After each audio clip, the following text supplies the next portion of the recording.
But anyway, yeah, going before, yeah, congrats, and yeah, I'm sure, yeah, it's gonna be different this time around. Now that you Yeah. have 2 kids as well. Yeah, it'll just yeah, it'll be fine. Like I'm Yeah. looking forward to it, to be honest. Oh, But for sure. Did your second get born? I stepped away for a second. not yet. Okay. Within probably next month. That's how close Ooh, we are. exciting. Yeah, I know. Yeah, Yeah. wow. Andrew, do you need me to leave and rejoin? Am I loud enough? No, you're good. Okay. I can't tell with my waveform anymore in Zencaster. It doesn't seem to move too much, but when I listen Yeah. to myself back in post, I seem to sound okay. So I don't know. Yeah. Yeah, no, I mean, it sounds okay to me. Cool. Yeah. Cool. All right, so yeah, the layout for, this episode, do we want to go straight into the Crumpet conquest? Talk about, what it was like running, the time zone difference. Yeah, I think let's start with doing a little blurb about the team league, because Tom's team won that, and then we can do the Crumpet conquest. It won't take long, but sure. Yeah, if you want to do the intro again, I can do the outro as well. Just structurally, that also works. Sure. And all right, so yeah, we can talk about the team league, and then we'll go into the Crumpet conquest, talking about it generally, and then Tom, we can have you do a breakdown of your list and then your thoughts going into this series. Yeah, sure. And what you were thinking with that, specifically, and then we can do like a recap of the top 8, some general thoughts that we have about the meta, and then close out from there. How does that sound? Yeah, that's nice and easy. Awesome. Yeah. Cool. Let's do it. Right. You are listening to the 312 Squadron podcast. My name is Andrew Kuba. My name is Nick Sperry. And my name is Tom Veal. And we are going to be talking about the Crumpet series conquest, one of the last things that we have just come out of as part of the Windy City conquest, or I guess the Global Conquest series is what it's called. And do you want to do that over? What? Do you want to do that over? I guess we can. Sure. Yeah, let's do that over. All right. Yep. Yeah, you are listening to the 312 Squadron podcast. I'm Andrew Kuba. We got the rest of the crew here. And we are here talking about... we can, I guess, start it over from there. Now I'm in my head. Thanks, Nick. Well, there's no... That was so off. I was like, I figured you'd want to start over. I'm trying to make things worse. It's just... No, it's all good. We'll tripped up a few times. We'll shoot through it. Yeah, no worries. Yep.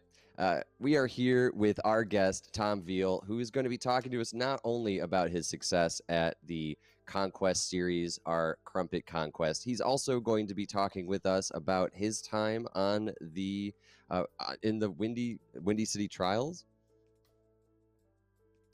What is it? Oh, the Team League? What's the official name? Yeah. Yeah, let's do the you're listening to from the top, just the whole thing over. I think just probably easiest. And then it's the team league, just because I didn't give you information on that. It's called the 312 Team League. Oh, the 312 Team League. Okay. All right. Anyway,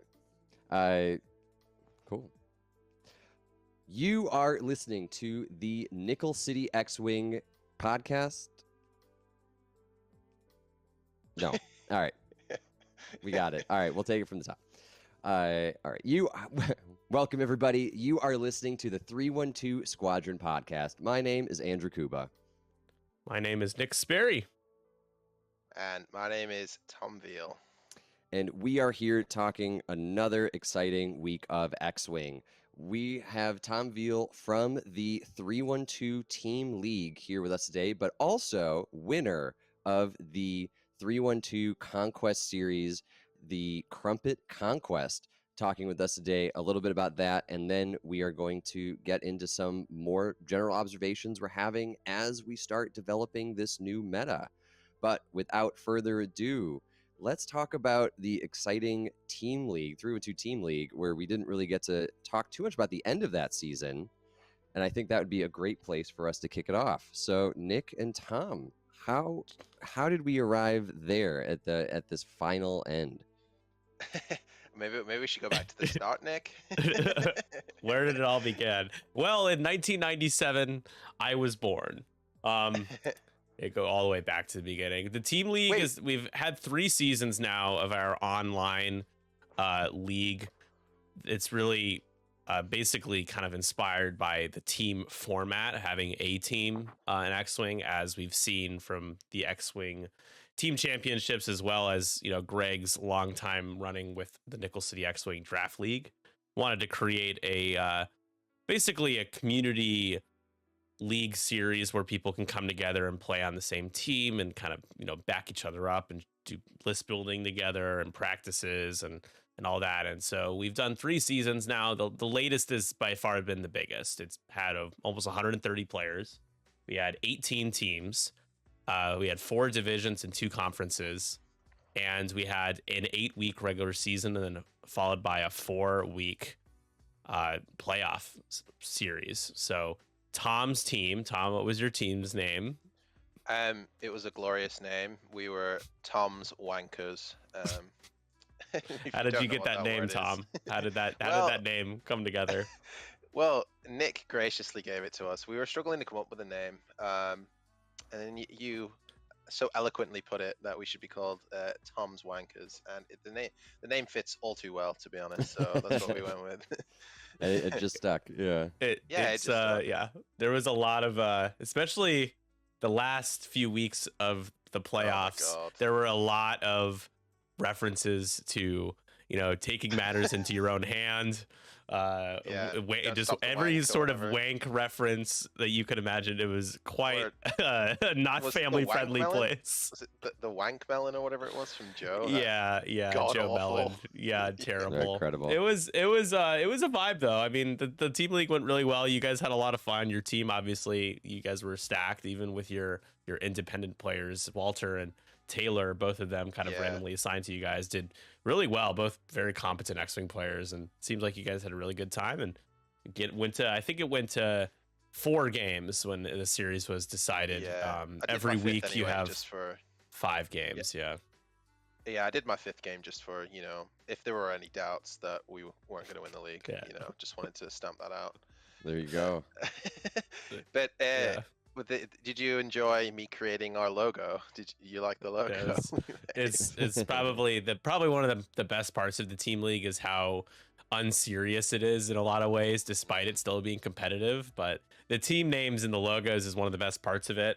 And your guys' was by far the worst. It was low res. It was poorly photoshopped. It was pretty much everything I could have ever dreamed of in having. It was great. And fun fact, Twitch does not like the word wanker, so I had to be very clever with when I'd put the teams that were playing for our streams, how to put your guys' team on Twitch.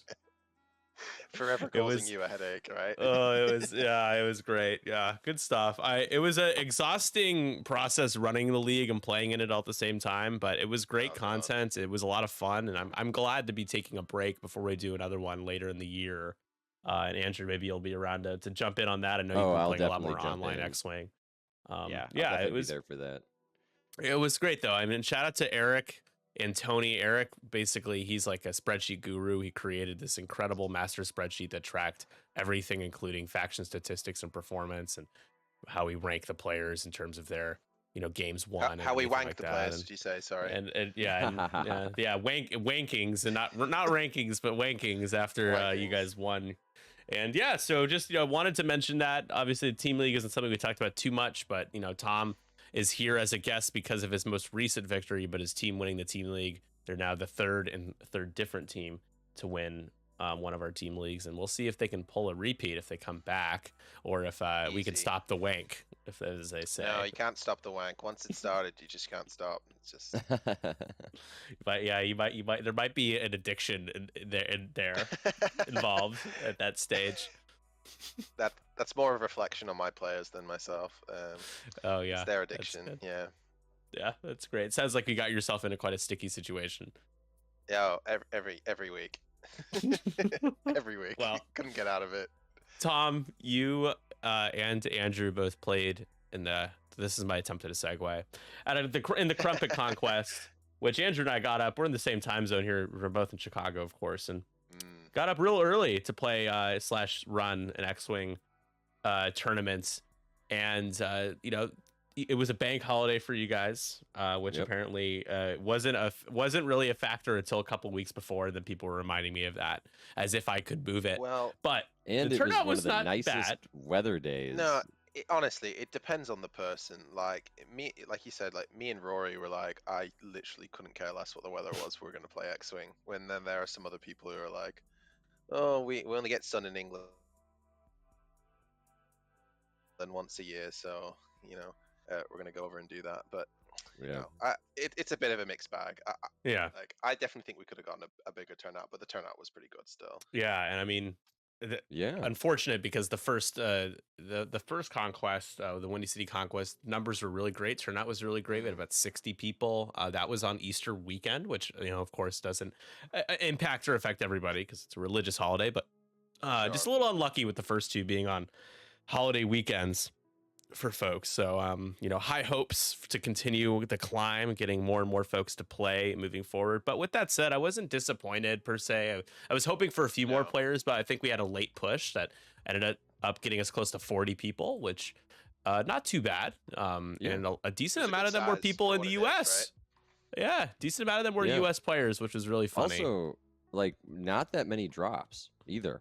So everyone really played it to the end, which is great. Yeah, let's see, 2, 4, 5, 6, 7 drops, which is pretty good. And we had, of course, a few people that weren't able to show up on time. It always happens. That's all right.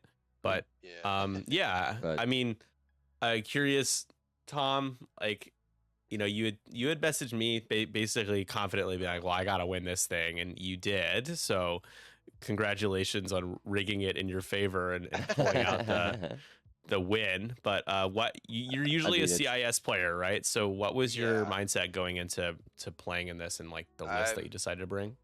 So as you probably know, I've been flying the same list since XWA came out with their first points. It's a pretty solid list. I've won a handful of things now with it, without tooting my own horn.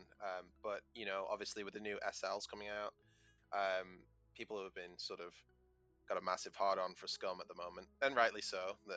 It's really, really strong, and I haven't had much practice into it, so I thought, well, I'll just take the list that I'm going to be using for subsequent team events. Like, we're going to the WTC. This is likely the list I'm going to use for that. Potentially with England XTC, potentially going to use this list as well. So it's sort of a testing field for me. And I got to play against 3 Scum lists, which was great. Put them all in their place, which is equally great. But yeah, I wasn't expecting to go 4-0 and win it. I mean, I'd back myself to do that, but I wasn't expecting it. So it was nice to be able to do it. Yeah. How do you feel about CIS after the tweak that XWA points? Sorry, I think it's cut. How do I feel about CS? Yeah, just like, I mean, clearly still pretty good, right? Like, I think good faction. It's always a faction that is going to favor like a niche group of people. It's never the highest, it's quite a high performing faction, but you never get the amount of people playing it. So I think this is a prime example. There were 2 Separatist players in this tournament, and 2 of them were in top 4. So but I don't think it's a faction like anyone could pick up. I think there's a lot of prep that goes into it personally. But I mean, I think they're definitely strong, to say the least, which is nice.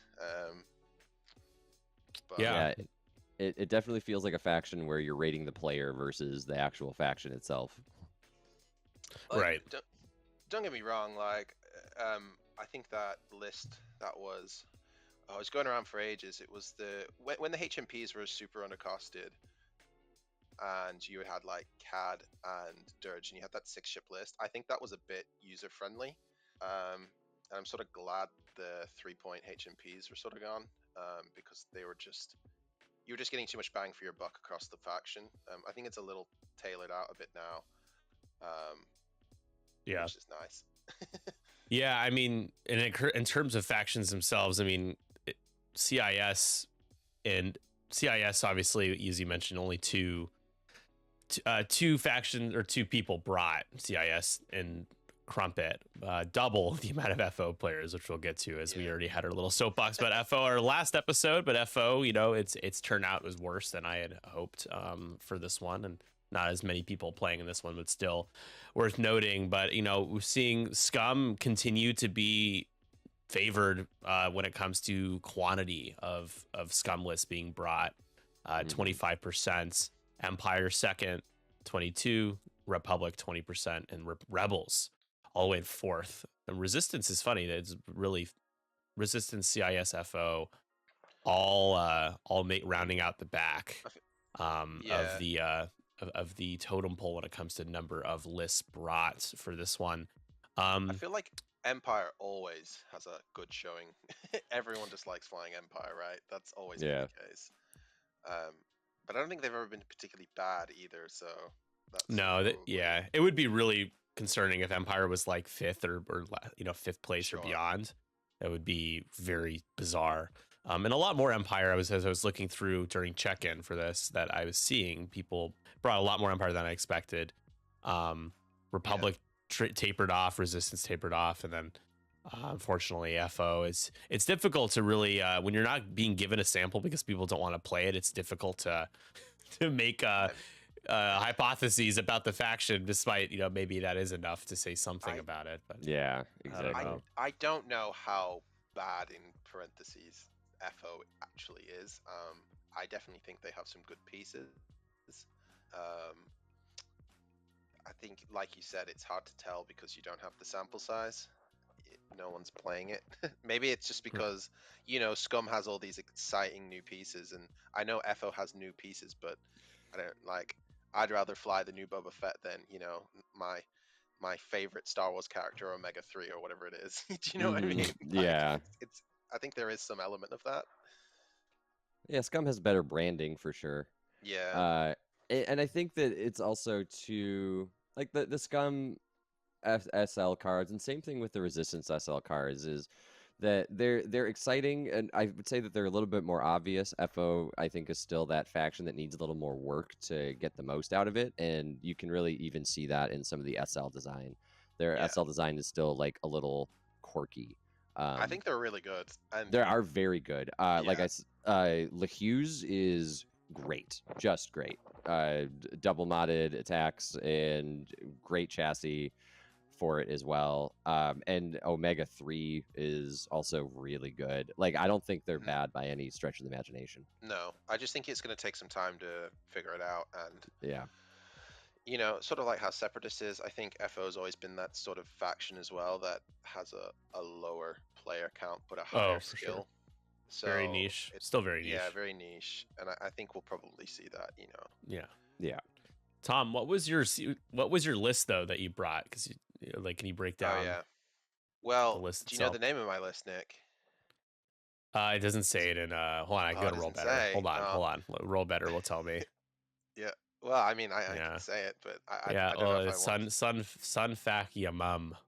Sunfac Yamum. Yeah. It's always every list with Sunfac in it is called that because that's just what he does best. But so my list is Sunfac with Gravitic, targeting computer, ensnare, and predator. I mean, Sunfac just causes people headaches. People have PTSD, I feel like, playing against Sunfac, and I sort of like the fact that people just get really annoyed by seeing Sunfac on the other end of the table. That gives me great pleasure. Yeah, there is an intimidation factor there for sure. There is. Yeah. And then when they go down the rest of the list, they probably just get more and more annoyed because we have standard loadout Grievous.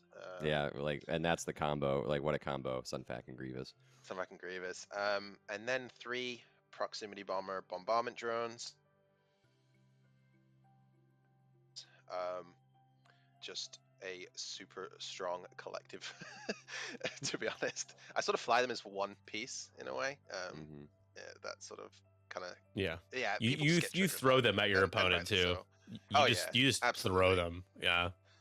But I sort of like the bombardment drones in this list with Sunfac, because Sunfac becomes a little bit more versatile. He's not just a sort of hunt down your small base ships. He sort of comes a support ship as well in the earlier stages, where you can sort of fling your proxy bombers into positions that are advantageous to you, sort of help with repositioning your ships as required. And I sort of like that because getting Sunfac in too early, which I've done a few times myself, I think I did it on stream, is you can get him killed, so you sort of want to mop up with Sunfac a little bit. And I just like how versatile he is in the list. And then to round it out, I have Doofus with Independent. He's basically just a calc on assault if you get the rock placement right. But yeah, 6 ship Separatist list, does a lot of damage, is quite tanky in some places, is a pain in the bum to deal with. But like, I think I have like something like 60-70 reps with this list now, so it's pretty good. Yeah, that's a lot of reps. It's not an easy list to fly either, I don't think. I think you've got to get a lot right. I think also as well, on the other side of that, if you play someone who doesn't know how to fly against it, you can sort of railroad people.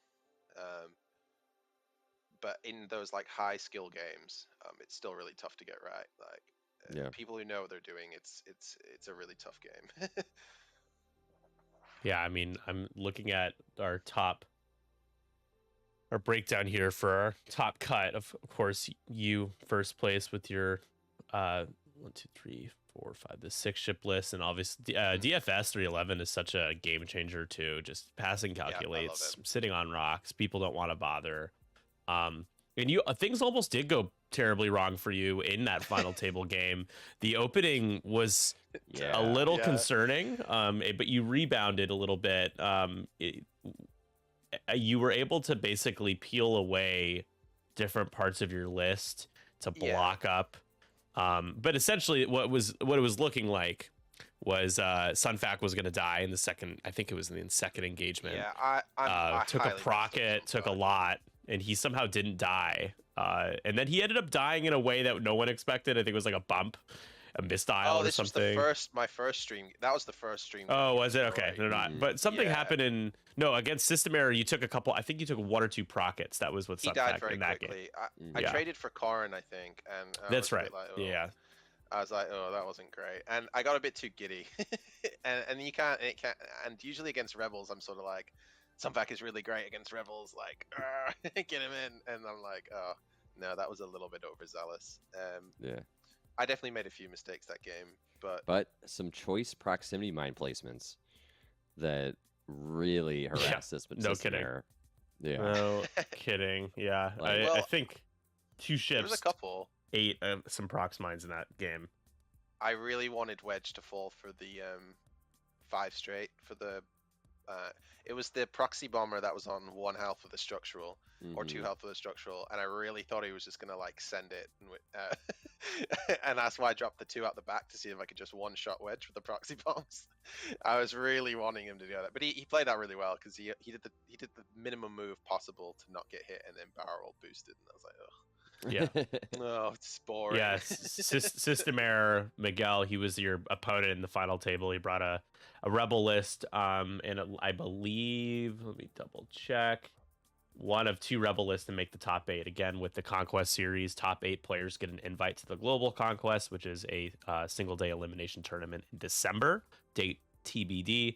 But System Error brought a Fenrau, Corrin, Horn, Thane, Kyrell, Gina, Moonsong, Wedge until he's in the A-Wing list. But you had 1, 2 proton rockets between Corrin and Thane, Fenrau had Predator and Crack Shot, so you get that ace platform, the ability to reposition into re-rolls and to cancel a die or a defense die, and then Gina, really kind of a sneaky part of the list in the sense that she can just line up a proton cannon while you're too busy trying to avoid getting procketed. You might end up in Gina's right? bullseye. She just passes your stress off onto everyone else, She is the annoying. Yep, that's actually a great little analogy. I can't take credit for it. As Daniel Athe always calls her the annoying girlfriend. Yeah, what was your thought process going against that list when you saw him bring that? Obviously, he did really well. He's a good player. You were giddy about the prospect of being able to have Sunfac do Sunfac things, but what was the biggest challenge with that game for you? It's a high damage list. I was really worried that he could take a proxy bomber off or two very, very quickly. So it came down to turn 0 for me. Personally, I felt like he spread his list out too much, which would have favored like an initial engage, but maybe he was worried about because it was assault claiming objectives. So when he put Wedge off to the side, I was like, well, or I think I can't remember if I placed first or not, but like having him sort of like be preoccupied with Grievous was really good for me. And then I was sort of focused on getting bumps on that initial engage, not the stupid range 3 shot that I double blanked out or whatever it was, which was really annoying, but not that one. But basically trying to limit his proton rockets and just be really annoying and claim as many objectives as I can, because once you get the proxy bombers in, that's where the damage starts getting done. Not even placing the proxies, just the threat of having them. I think after turn 1 or whatever, Fen pretty much did fuck all when I turned out the proxy bomber and it stopped. He basically two-hearted with Fen and couldn't roll back in, so he had to roll out, and it delayed him for another couple of turns, which was really big. But yeah, it was sort of just isolating pieces, and when he spread out his list, it made that easier. That's essentially all it was.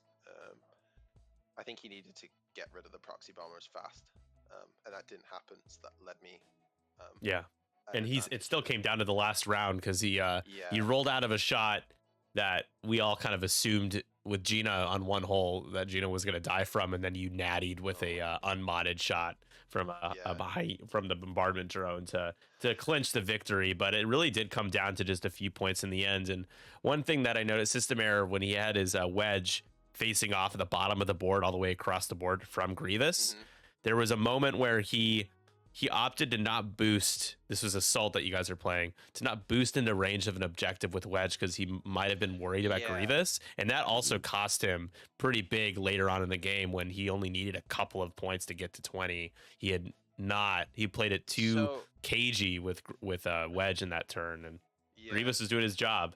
So I thought that maybe he thought that I was going to try bullying Wedge by maybe like doing like a 2-bank barrel roll and be behind him, but I mean, who cares? I think right? objectively, objectively, I think that's wrong for me to do that. Exactly.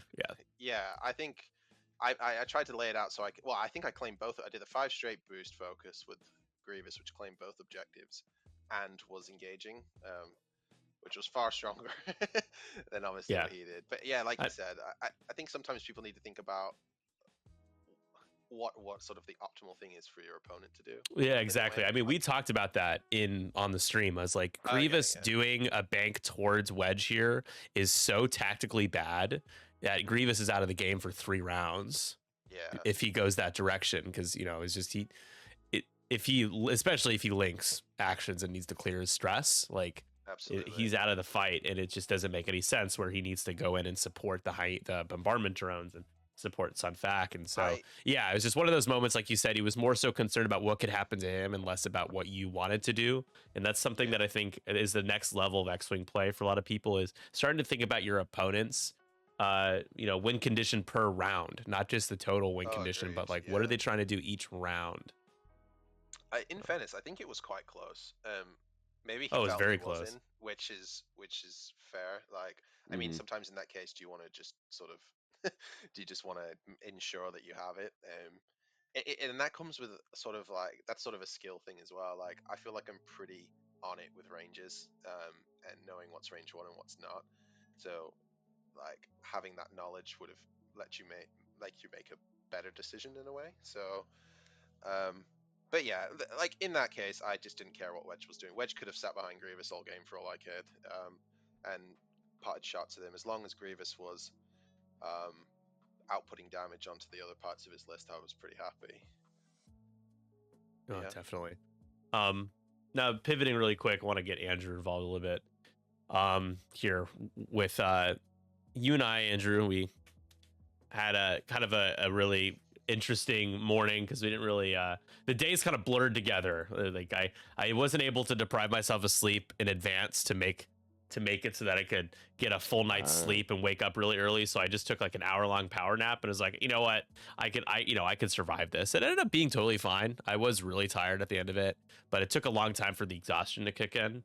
What was it like for you getting up super early to play X-Wing, and do you feel like that affected you or would have affected any of the US-based players playing a game that involves a lot of thinking so early when you haven't had a ton of sleep? Yeah, well, so actually, I did pretty well in the sleep department. I ended up like taking a melatonin at 8 p.m. the night before. I Smart. Made dinner, and yeah, I was kind of in bed by 9:30. So waking up I was at 2 not. a.m. I got a solid like 7 hours of sleep. But I went to Trader Joe's the day before. I bought crumpets, so I had those in the toaster. Had some coffee. Oh, wow. I put together, I was in a full Adidas tracksuit and put together a UK playlist, UK and Ireland playlist. So I had that ready to go. He's more British than you are, Tom. I was gonna say, yeah, that's pretty on it, to be honest. I was feeling it. Oh, I didn't have make coffee. I had tea. I had some Earl Grey brewing. And, so did I. I had Earl Grey as well. We didn't. Yeah. Nice. It was delicious. Just leaned into it. I will say crumpets are amazing. They are good. They're so good.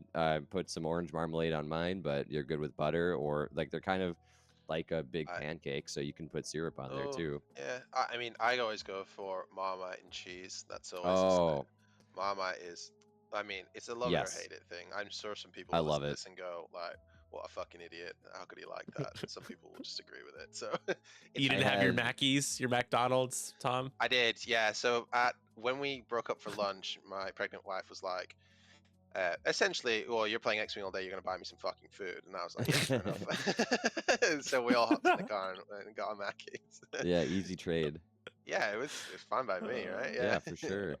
Yeah. Your pregnant wife too. Yeah, just put that in there. I mean, she would say that regardless whether she was pregnant or not. Like, to be fair.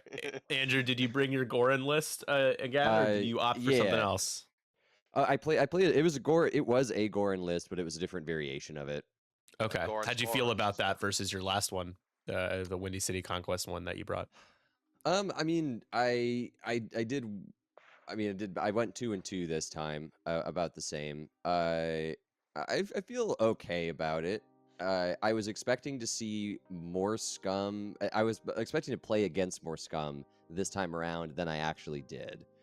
Isn't it amazing how that works? Like I always, I forgot. I've actually kind of ditched that mindset of being like, this is what I expect to play against, because it never happens ever. Yeah, it never happens. You can expect what to see if you do encounter that faction. I got my dream.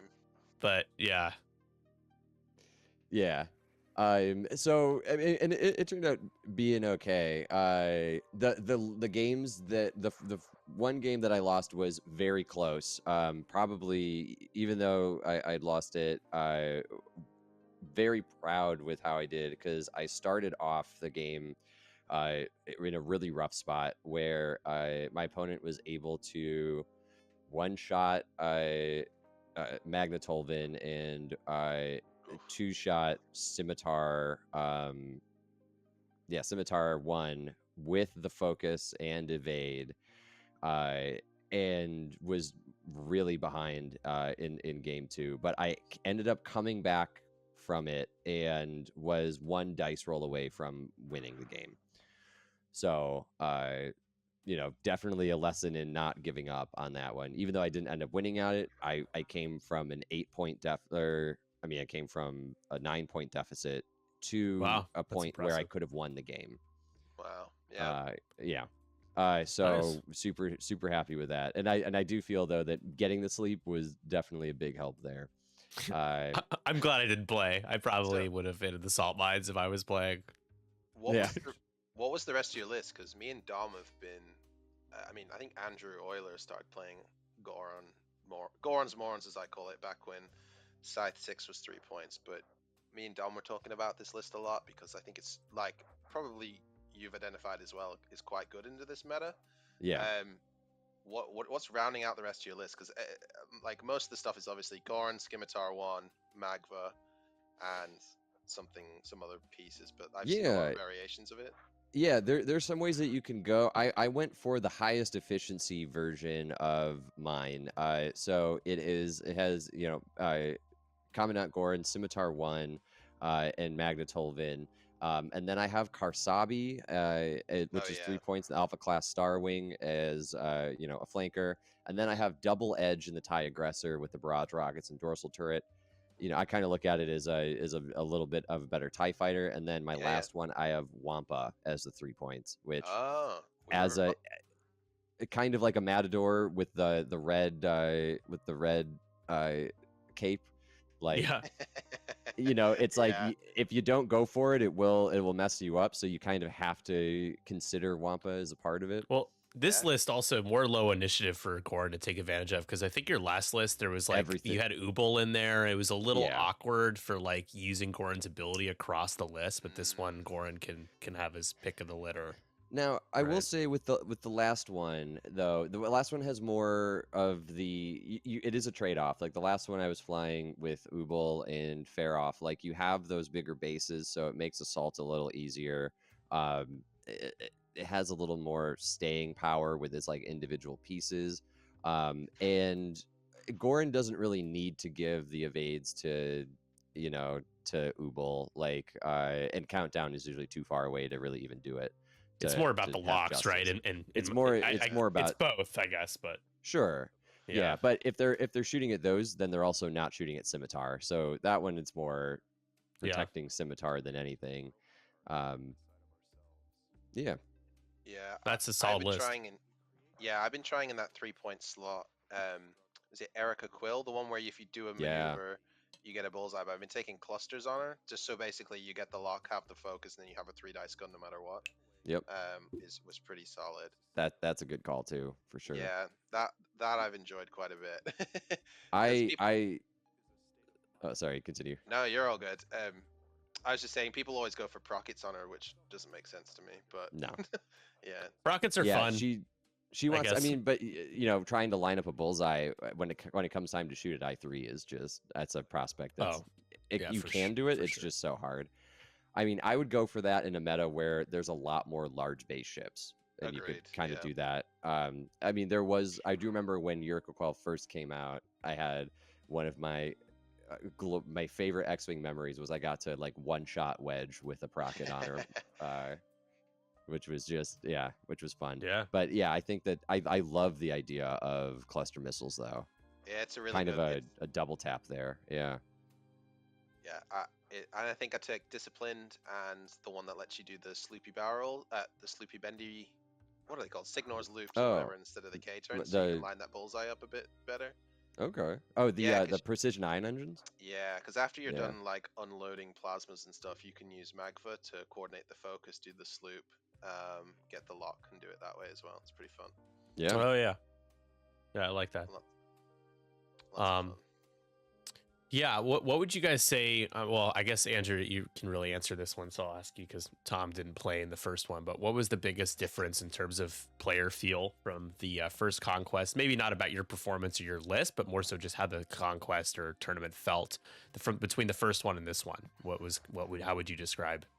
I mean, I'll say for me, this felt like tougher. Like a lot tighter, and as a competitive field, like the caliber of players was very high. I would agree, especially when you have the 2024 world champ in top 8 as well. Yeah. No, I mean, I will say this time around, like every single one of my games felt like I was playing them on a knife's edge. Like, I was definitely on my toes the entire time. The games that I won were also really close. You know, could have gone either way. Interesting you say that, because this is the first year of a couple European conquests, and obviously, you know, I think a lot of X-Wing players think of European X-Wing players as being pretty good. And so I'm not surprised to hear that it felt more difficult. Considering that's been my experience. Yeah. I mean, you had Corentin in here who won the last Sith Taker Open, not the latest one, but the one before a year ago. I know that Illy was my last opponent most recently. Yeah, Illy, 2024 world champ. I mean, I know all these guys. A lot of the people in here who played in here. Or no, sorry. Indar was my last opponent, not Illy. But Illy, amazing competitor too. Indar's also Epionic. Indar, yeah. I haven't lost that badly in a long time. He destroyed every ship in my list. Yeah. Oh, that's brutal. That's a good Republic list, to be fair. It's still really strong. Super good. Yeah. Yeah, Republic is doing well, and I'm just gonna really quickly rifle through the rest of the top 8 as we covered you and System Error. Yeah, and then Indar was flying Resistance. Yeah, nice to see. Yes, sorry. Nice to see Resistance get coverage, because still really good. Yeah. We got ironically, we got Scum and First Order shot out of top 8. Good, keep the Scum out. Yeah, Epionic did finish 3-1, which because of SOS, he wasn't able to make top 8, but he does get honorable mention as he did bring Scum. If it wasn't for Corentin bringing Empire, 50% of the playing field would have been, this just 2 factions alone would have been shut out at top 8. Whew. There's only one Empire list that made it. Yeah, and so Oscar Ice finished 3rd. He had a 5 Super Republic list with a 212th Battalion Lats, Oddball in the V-Wing with Plasma Torps, Plo Koon. That's who I mixed up. I mixed up Indar and Oscar Ice, yeah. Oh, yeah. I played I played against Oscar before. I lost to him 20-19 in a league match. It was crazy game. Close. Plo Koon with R4P CLT, Rick Ollie with Juke R7A7, and then Anakin in the Y-Wing with his dorsal Plasma Torps, veteran turret gunner, R4 ion bombs. Again, a lot of the Lats provide the rerolls. Plo Koon provides the double mods. It's just very Swiss Army knife, hits hard, high initiative. Oscar Ice really good at leveraging that. Can we talk about my favorite list that was brought? List number 17. Have you seen it? Let me finish top 8 and then I will look at list number 17. You'll enjoy it. Okay. JP Gonzalez, the other CIS player, and also the other player who made top 8. That's pretty cool. The winner and the second of 2 CIS players both doing well in this tournament. He brought a 7-ship CIS list. Grievous, Cad Bane.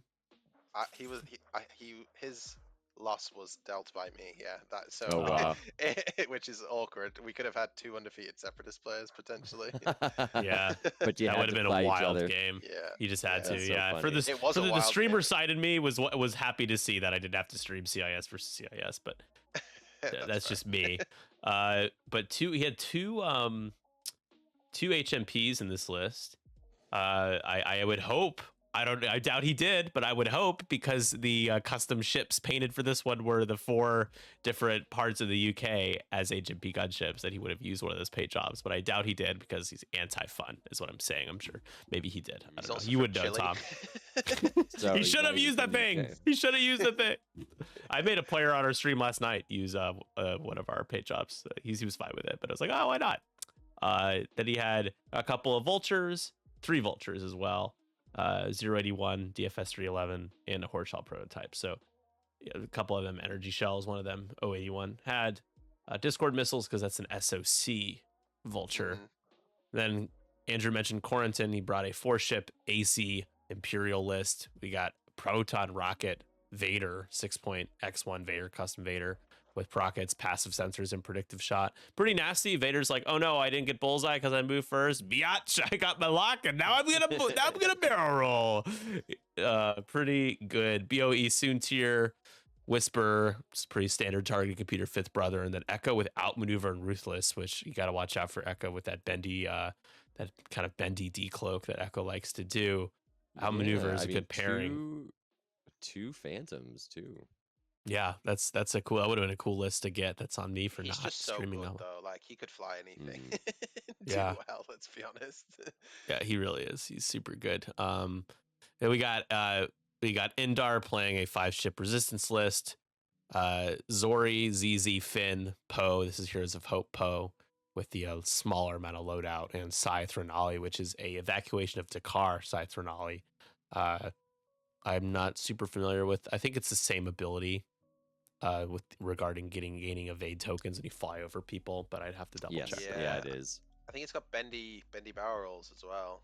It does. Oh, that's right. Yeah, that's the one. But hey, Illy, 2024 world champ, brought a Jan Ors list for Rebels. That's just awesome. What a dude. So legendary Jan Ors only can take Moldy Crow. One of the reasons why I as a Rebel player myself, I gave Jan a shot, just not for me, without being able to take any loadout. But we know her power level and what she's able to do for a list. She's also just in a pretty bad chassis, so you have to be mindful of how you set her up and where you put her.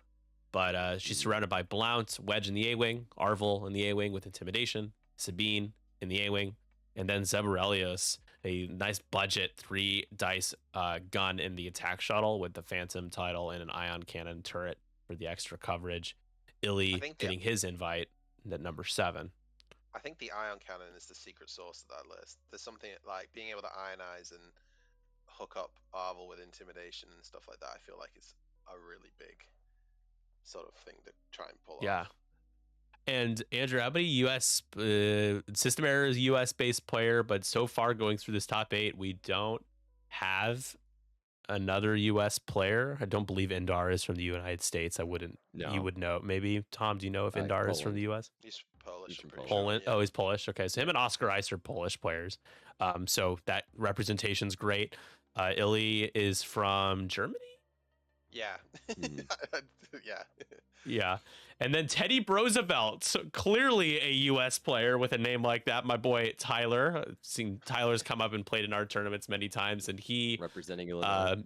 Represented Peoria, Illinois, number 8. Getting in there with a 5-ship Republic list, bringing Ada to Anakin and Obi-Wan. I believe I got the chance to stream him round 1. It was a fun game playing against Empire. And he's got Plo Koon, that's CLT, Patience, Compassion, Plo. And then his favorite pilot in X-Wing, Wolf, in the ARC 170. He loves Wolf so much with R4P, Synced Console, and SOC Jag. So hard to kill. Plo, Obi, Anakin, hard to kill. Wolf, Jag, a lot of health. And, could pick you apart. Yeah. List number 17. Go on. You'll love it. Oh, yeah. Alan Barlow brought a 1, 2, 3, 4 Red Squadron bomber Republic Y-Wing list with Plasma Torps and R4 Astromech on all of them, and then 2 Lats, both of them fitted with Red Tracers and Synced Consoles. Don't worry, he brought gas clouds. Yeah, there you go. He literally can double mod both the Thread Tracers, right? Because of... Yeah, that's how it works, right? You can... Yeah, because the other one gets the lock. Yeah. You get 2 shots at that. And it's so goofy. Oh my god. It's so goofy. Also, so much hull, crit mitigation. It's got everything you'd ever need in X-Wing. Yeah. He everyone in X-Wing. That's went 2 and 2. Not bad. A list like that, I think you're on the cusp of being able to hit the ceiling at 3 and 1, or going 0 and 4. And he did a nice job of going 2 and 2 there. I mean, the one thing your opponents don't want are shields. This is why I don't run any, except for Grievous. Right. You're like, haha, you brought plasmas. Joke's on you. Yeah. It's also like, it's been really beneficial playing Rebels with the Clan Run Volunteer Fang Fighters, and it just being like, it doesn't matter. Yeah. I don't care if you have plasmas. That actually helps.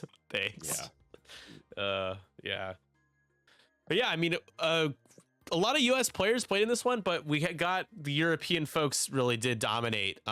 We had 2 out of 8 U.S. based, including System Error, second place finisher, who you were able to beat in final table, bringing his Rebel list, and Teddy Roosevelt with Republic. But going through all the players, I was like, wow, this is quite a stacked tournament. Yeah, no, it really is. I would say thematically, though, it is fitting. I think it's a just conclusion to the tournament for sure. We'd never hear the end of it, let's be honest. Do you know what I mean? If you got shown up by the Yanks, yeah. Yeah, like a European could win it, that's fine. No issues, but I think it would have been pretty bad. What I've noticed with the US based events that I've run, in the past, like our smaller scale tournaments, and then with the Windy City Conquest, is that we still get like Euro folks are used to having to adapt and just are used to being forced to play in US based time zones for events, and they still do really well. And so those numbers, I will continue to see good turnout from Europe for the US based events despite their sleep. That's another reason why I calculated when setting up the schedule for all of these that they would only ever be on a Saturday, because even if you do forfeit a good night's sleep, you do get to make up for it on a Sunday, assuming you have a traditional work schedule or in some way, which helps, right? Oh, big time.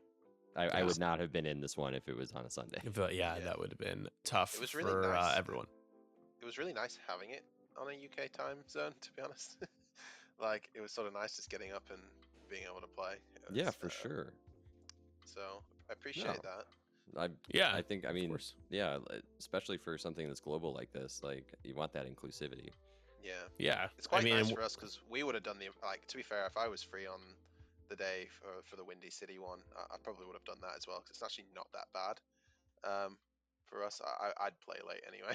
Yeah, it would be like afternoon for you. Yeah, so, afternoon right. to evening. Just I'd be midday. like, yeah, cool. Yeah, but we've got another one coming up in July. That's going to be the Pierogi Conquest, which will take place local to Warsaw. So the times it's UTC +2. So not the only one. Crumpet's not going to be the only one that will be more geared towards European players, and hoping that we get a great turnout. I'm not sure what holiday that will be on, but I'm sure there will be something out there somewhere just to keep that theme consistent. You say this like you don't have access to like a calendar or...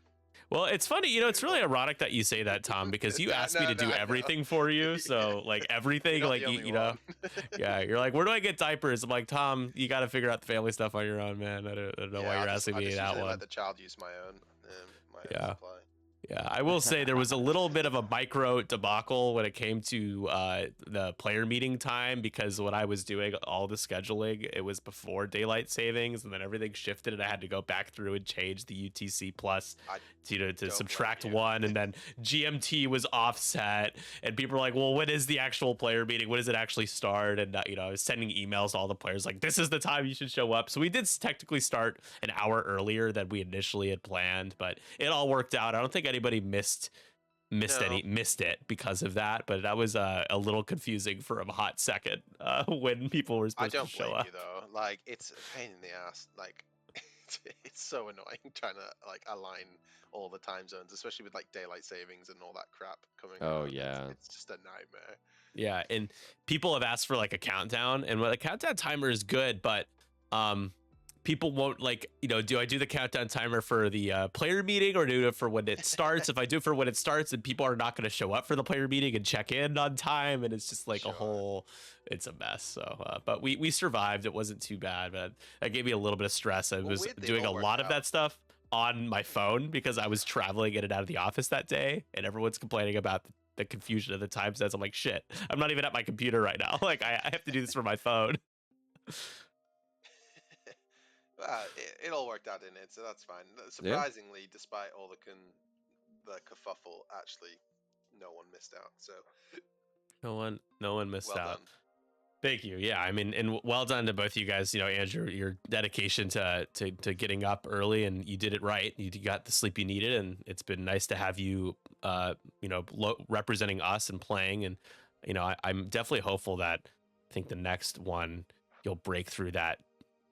The 2-2 hill. It can feel hard to you know to what? get past. I mean, yeah, it is. It is what it is. Like, I'm happy I'm doing as well as I'm doing, given the field of competitors that are out there and the caliber of players. So, yeah, I mean, My advice is just keep flying the same thing.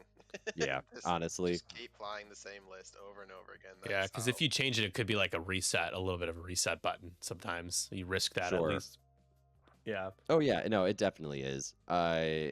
It's one of those funny things too, where whenever you switch what you're playing, you have to not only relearn that old list, and yeah, sometimes that can help you understand like what your competitors are trying to do. But honestly, I've been flying it this last list too because I was making those changes for the other online leagues that I'm in. So I'm like, all right, I might as well stick with this just to learn it as best I can.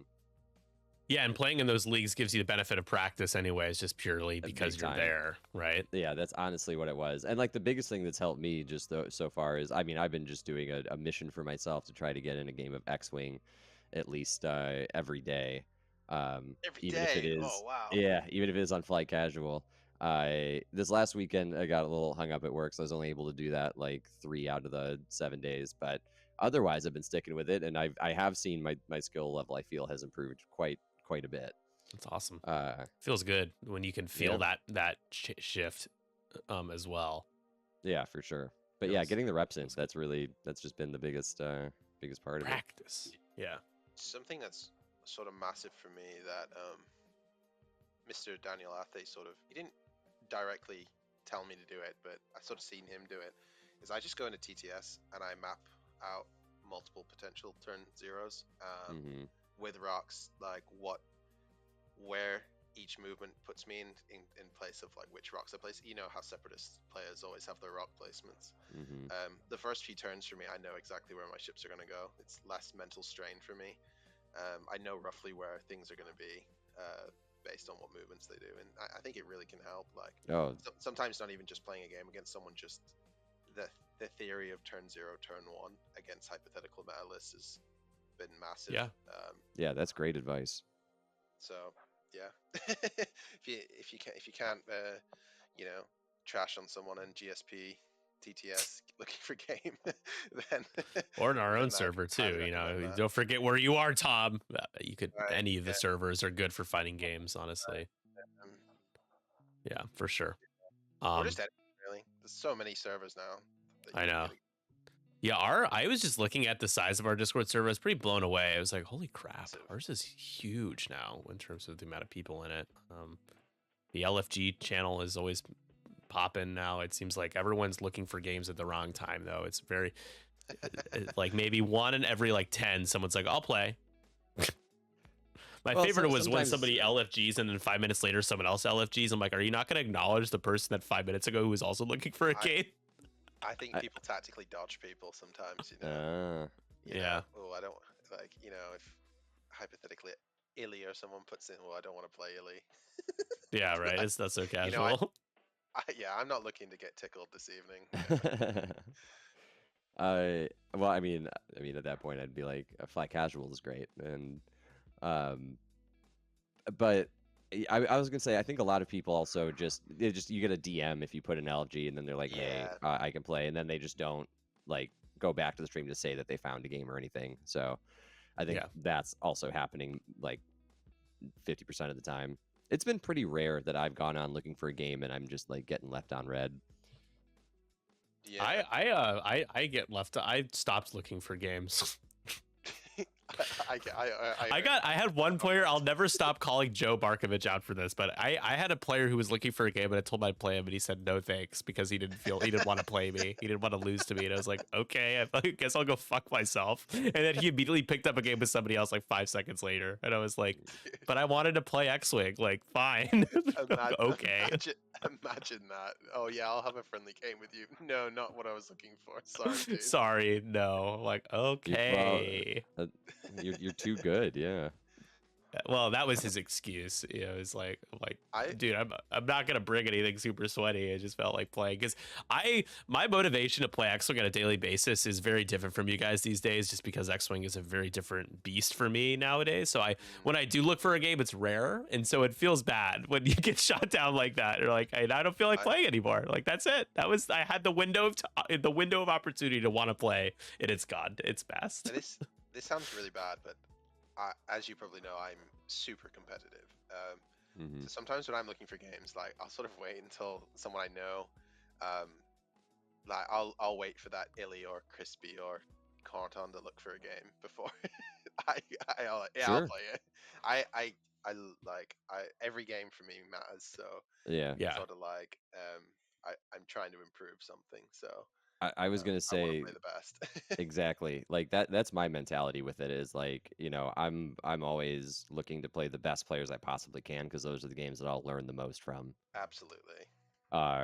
Yeah, I mean, like, I would say for me, like, I feel fortunate enough where my local meta is, you know, Nick, it's Marcel, it's Steven, it's Wyland, you know, where when we go to when I went to LVO 2 years ago with Nick, like half the people, we had like 8 people who are just our locals that showed up there too. So you know, every major tournament is also partly a local tournament. Yeah. This is the similar thing for me. I mean, because England's so densely, well, we're just smaller, right? We're all closer together, but especially up where I am, like my local scene is like Kez, Dan, Jack, like Elliot, stuff like that, and then we've got like Sith Takers who are just literally down the door, and then we have like the York Garrison lot, but like anyone in England as well, like it's so easy to get a game in like in person, which is great. Yeah, and that's incredible, and that just like helps your game so much. Yeah, for sure. But I would be remiss without mentioning just kind of what's coming up on the horizon for us, as the Gotham City Conquest is next month. On June 21st, that's going to be New York based. So that's UTC -4 hour, aka Eastern time. And those tickets are starting to pick up. So make sure you guys check out the Gotham City Conquest. And everything through September has been announced. The Middle-earth Conquest is in September. And that's going to be a really fun one, because that'll be an evening start for us in Chicago, as it's an Auckland, New Zealand based online event. So still plenty of opportunity to get in and play. If you missed out on the first couple, well, by the end of it, I'm not sure how many excuses you'll still have. Lots of opportunities to play. I would love to have you guys. It'll be a lot of fun. I'm just giving people a hard time. I understand that people make plans. The weekends are the weekends. But you know what? It's just a good way to support XWA, to support us, get content out there, and to watch the new stuff getting played in all of the different ways that people are experimenting with right now. It's just generally just been really good for X-Wing to have something like this. And I'm looking forward to continuing to do it moving forward. Is there anything you guys want to say as we wrap up, to throw it over to you and Tom, the champ, and Andrew? Well, I would like to shout out a tournament that we're running. It's not online, but I mean, you can come to it anyway if you want to. But Dan said I had to shout it out. Otherwise, I wasn't allowed to make this appearance. So, on the 5th and 6th of July, we're running Steel City Squadrons, which is a 2-day team tournament. Teams of 3, and then there's a top cut for day 2, essentially. So, if you're listening to this and you know fancy it, come do it. You get the chance to play me and beat me, and if I lose, I'll probably cry. So that's probably an incentive, right? So. Yeah, so I just wanted to shout that out. That's all. And thank you, Nick, for running the tournament and letting me win twice. You're welcome. I don't know if I can do it again. It's been we'll mentally straining. Check. Yeah, right. Yeah, my 3 pounds, as they like to say, and a couple of shillings. Fuck off. Could I get an yeah? All right, what about you, Andrew?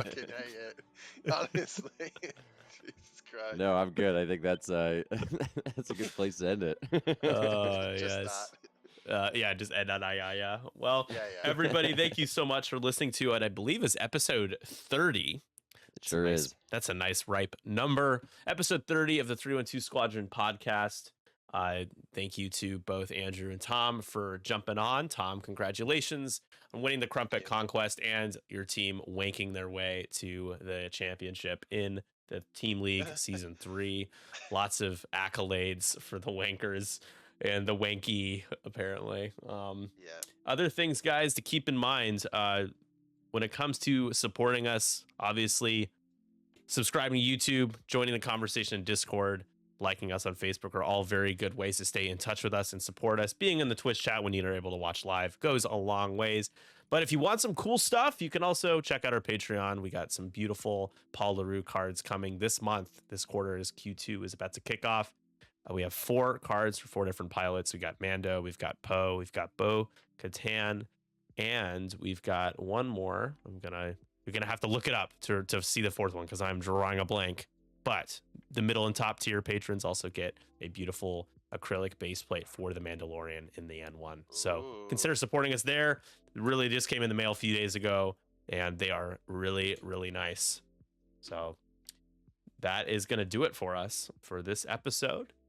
Join us for the next Conquest and sign up for the Conquest series. All of this information is going to be in the description, and you can even listen on YouTube now as we finally are able to get that linked up. Every episode is on YouTube. So if you don't have a Spotify, don't have an Apple Podcast, etc. subscription, you can go to YouTube to listen to these episodes. My name is Nick Sperry. And I'm Andrew Kuba. And I'm Tom I feel. And we'll catch you all on the Flipper-Day Flip. Goodbye, governor. See you later. Toodaloo. All right.